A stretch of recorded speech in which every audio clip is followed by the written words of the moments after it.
સુરત શહેરમાં no drugs in Surat city એના અભિયાન અંતર્ગત સુરત શહેર police commissioner Shri Anupamsinh Gehlot sir, special commissioner Shri Wabang Jamir sir તેમજ ડીસીપી જોન વન સરની માર્ગદર્શન અને સૂચના હેઠળ સુરત શહેરમાં સારોલી પોલીસ સ્ટેશનના પોલીસ ઇન્સ્પેક્ટર દ્વારા એનડીપીએસ એટલે કે માદક પદાર્થ ગાંજાની મોટો જથ્થો શોધી કાઢવામાં આવ્યો છે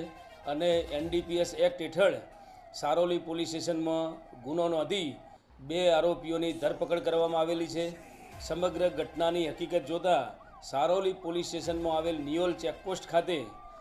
ફરજ પરના કર્મચારીને હકીકત મળેલી કે 2 વ્યક્તિઓ ગેરકાયદેસર નાર્કોટિક ડ્રગ્સ એટલે કે ગાંજો લઈ અને સુરત શહેરમાં પ્રવેશનાર છે। આ